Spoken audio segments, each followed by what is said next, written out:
Lesson 17. The caregiver's loneliness, burnout, and building psychological resilience. Caring for a person with a mental illness is not only a matter of practical tasks and daily responsibilities. It is a long-term emotional burden that naturally begins to affect the caregiver's own mental health. Modern psychiatry often refers to the caregiver as an invisible patient because even though you are not ill, you live in conditions of chronic stress, uncertainty, and responsibility. Decades of research clearly show that caregivers are at increased risk of loneliness, burnout, and depression. This is not shameful, and it does not mean you are weak. It simply means you are functioning inside a system that demands more of you than most people could imagine. A caregiver often lives in the shadow of the ill person. Your needs are pushed aside, your emotions become invisible, and your daily effort is neither evaluated nor rewarded. As a result, even a strong, responsible person eventually begins to lose access to their own psychological resources. The caregiver's loneliness and mechanisms of isolation. A caregiver's loneliness does not come from a single source. It grows slowly, almost imperceptibly, until one day you realize that almost your entire world revolves around the ill person. It arises from a combination of psychological, social, and life factors that together create what community psychiatry calls a caregiving isolation. It does not appear suddenly. It is the sum of many small losses, concessions, and shifts in your life. The first mechanism of isolation is social withdrawal. Over time, you begin to limit your social contacts because you lack the energy, and conversations about illness become exhausting and difficult. Many caregivers notice that their friends don't know how to react. They avoid the subject, avoid contact, or fail to ask how you are, not out of malice, but because the world of mental illness is unfamiliar and intimidating to them. As a result, instead of giving you strength, relationships begin to drain you, so you gradually step back from them. The second mechanism is the shrinking of personal space. Care duties, even if they are not round the clock, occupy a lot of mental room. You begin giving up hobbies, daily rituals, passions, your own needs, and small pleasures. Caregivers often say they feel a sense of self-reduction, as if only a thin outline of their former life remains. When your focus is directed almost entirely toward the ill person's well-being, your own identity begins to fade. The third factor is the pressure of responsibility. Many caregivers feel that no one else understands the ill person as well as they do, that no one else could handle a crisis, that other family members are less engaged or less emotionally capable. This belief, often accurate, leads you to isolate yourself inside your own family. You take on more than you should because it feels difficult to give up control, to trust others, or to imagine that someone else could take on even some of the tasks. The fourth source of loneliness is stigma.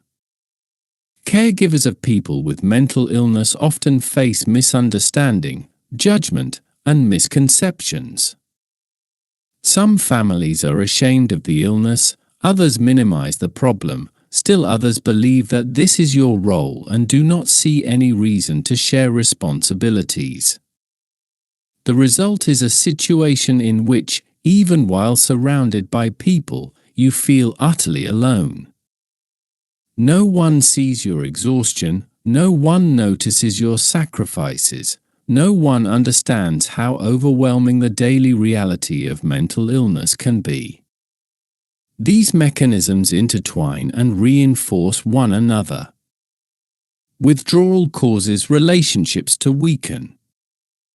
Weakened relationships increase the feeling of responsibility. Responsibility fuels fatigue. Fatigue leads to further withdrawal. This is how the vicious cycle of loneliness forms. It does not come from your personality, but from life conditions that force you into constant readiness and continuous emotional labor. Caregiver burnout and depression. Caregiver burnout does not appear suddenly. It is a slow process in which the daily weight of responsibility begins to exceed your psychological capacity. At first you feel only tired and overwhelmed. Later, you find yourself acting out of duty rather than strength. Gradually you stop responding emotionally, not because you no longer care, but because your nervous system begins to protect itself from overload. This is a natural, physiological defense, an emotional shutdown meant to prevent total collapse. Burnout has early warning signs that are often overlooked. The most common include irritability, a sense of helplessness, trouble concentrating, and growing emotional numbness toward the ill person. This numbness is not real indifference, it is emotional exhaustion. Your mind simply cannot respond the way it used to. Other symptoms follow: sleep problems, low energy, headaches, muscle tension, stomach issues. This is psychosomatization, the body expressing the mind's overload. When burnout lasts too long, it can evolve into depression. In caregivers, depression often looks different from traditional clinical presentations. Sadness is not always the dominant symptom. More often it is a sense of emptiness, loss of meaning, and loss of joy in things that once brought satisfaction. You may feel, "I have no strength left, I don't know why I'm doing this, I see no way out." Many caregivers say they feel as if they are cooling from the inside or living on autopilot. From a biological perspective, this is a natural reaction to chronic stress. Prolonged high cortisol disrupts neurotransmitter balance, especially serotonin and dopamine, and disturbs sleep-wake cycles, further increasing vulnerability to depression. Psychologically, it is accompanied by loss of control, loneliness, and the belief that no one understands your situation. It is crucial to distinguish burnout from ordinary fatigue. Fatigue passes after rest. Burnout does not. Burnout begins to pull all areas of your life downward: your work, your relationships, your daily functioning. You start to withdraw from people, and even small challenges feel disproportionately overwhelming. This is the point at which psychological or psychiatric help is needed, not because you are failing, but because you have been carrying a burden that no person is meant to carry alone. It is important to understand the scale of the problem, because caregiver depression is not marginal, it is common, well-researched, and thoroughly documented. According to Carers UK, more than 60% of long-term caregivers experience clinically significant depressive symptoms, and around 40% meet criteria for major depression at some stage of caregiving. US data, NOMI, CDC, show similar patterns. Caregivers have a 2 to 3 times higher risk of depression compared to the general population. Among caregivers of people with mental illness, the rates are even higher. Some analyses show that 70 to 75% report chronic depressive symptoms, and about 1/3 develop episodes requiring clinical treatment. These figures are not meant to frighten you. They are meant to show that your experiences are not unusual or the sign of weakness. They are a predictable response to chronic stress, not a personal failure, and they deserve attention and support. Caregiver depression should be treated just as seriously as the ill person's depression. If you fall apart, the entire care system collapses. That is why modern caregiver guidelines emphasize that taking care of your own mental health is your first responsibility, not an optional one. Strategies for rebuilding and strengthening psychological resilience. Strengthening a caregiver's psychological resilience is not about toughening up or pretending you are stronger than you really are. In practice, it means introducing a series of small, consistent actions that protect your nervous system from overload. This is not a luxury and not an abstract theory. It is a basic element of mental hygiene for someone who lives under constant pressure. The first strategy is to introduce fixed recovery windows. A caregiver needs time during which absolutely no one is allowed to contact them, not because they are running away from responsibility, but because the human nervous system must have periods of complete quiet.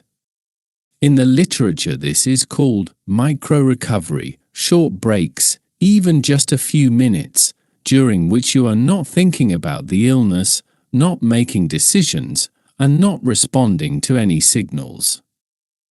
These moments have a stronger protective effect than rare, long holidays, which often are a break in name only. The second pillar of resilience is working with boundaries. In practice, this means clearly separating what you can do from what you cannot do. You are not an emergency responder available 24 hours a day. You are also not the only person responsible for the ill person's safety. Boundaries protect you, but they also protect the person who is ill. Someone with a mental disorder functions better when the rules are clear and consistent. If they call you at different times every day and expect an immediate response, it is not because they are bad, but because no one has set firm limits.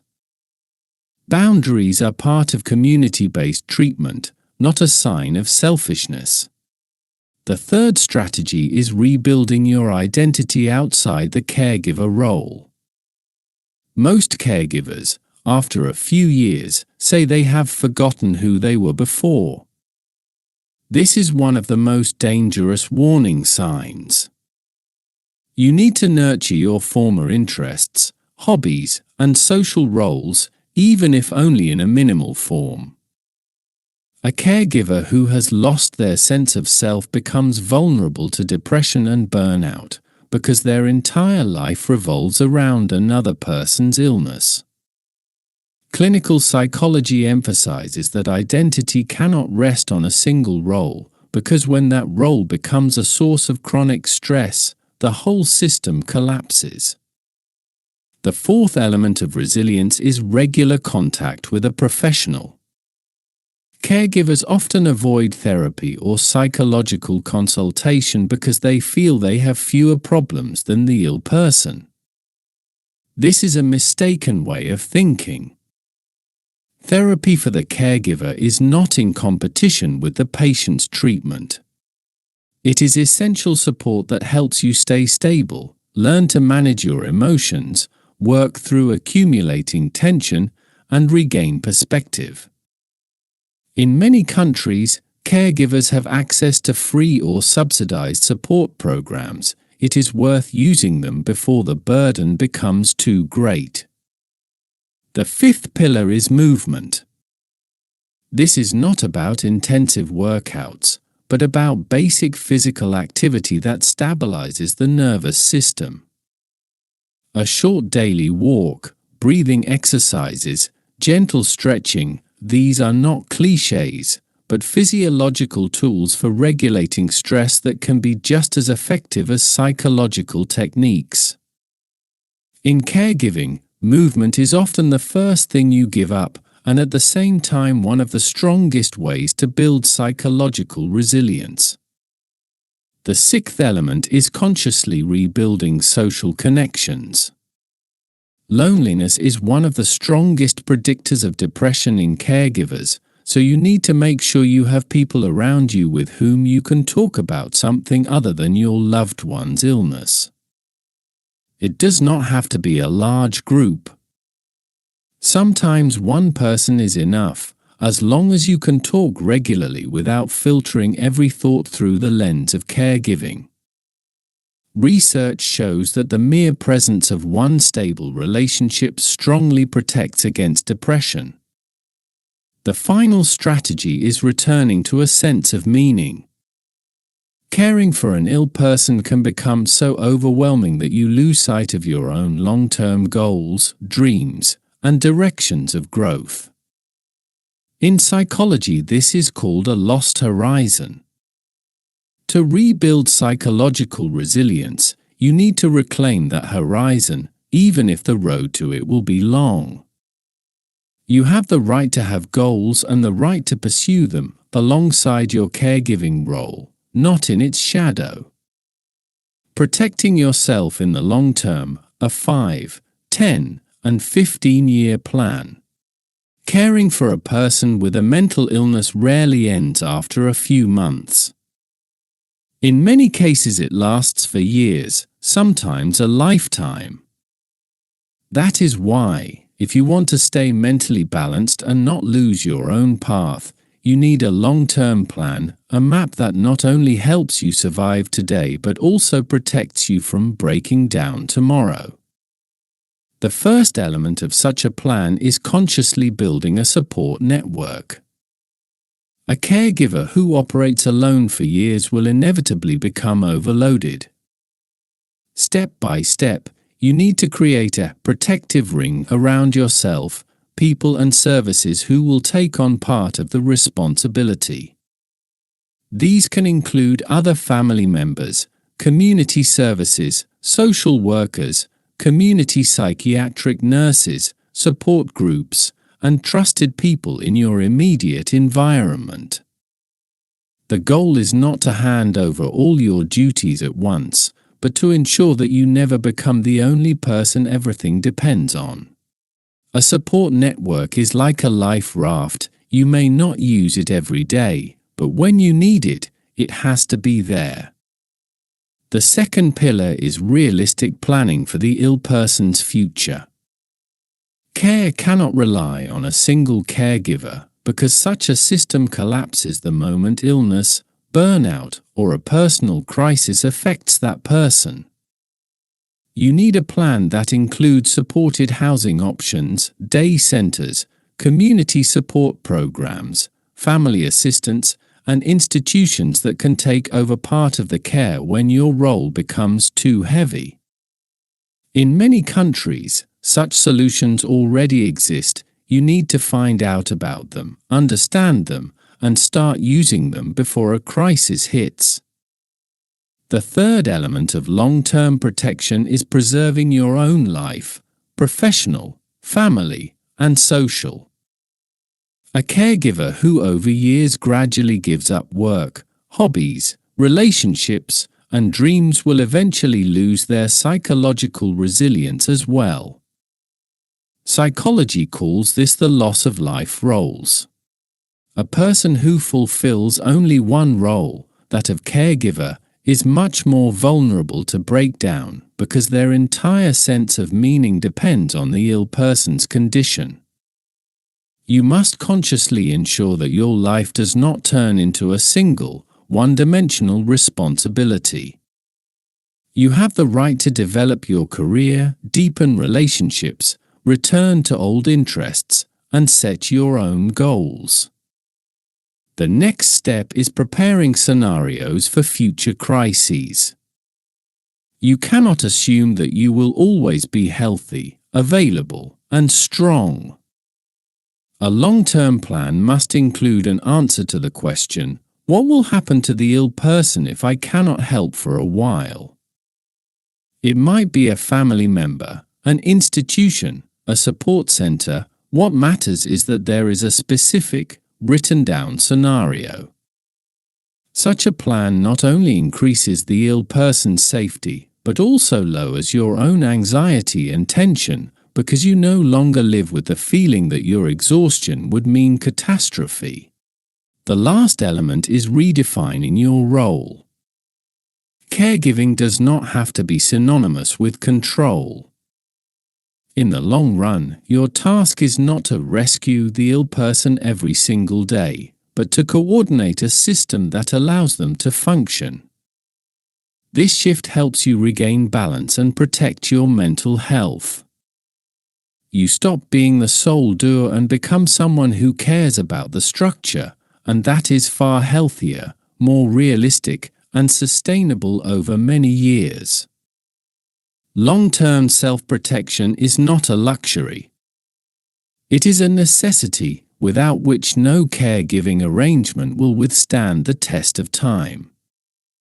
The earlier you start preparing your own plan for the future, the greater the chance you will remain a stable, present, and resilient caregiver, someone who helps the ill person without losing themselves. Summary: the caregiver's loneliness, burnout, and depressive states are not exceptions. They are a natural consequence of long-term responsibility for a person with a mental illness. The key idea you should take from this lesson is that caring for someone who is ill must not mean abandoning your own life. You have the right to rest, to set boundaries, to receive support, and to look after yourself. This is not selfishness, it is the foundation of healthy, long-term care.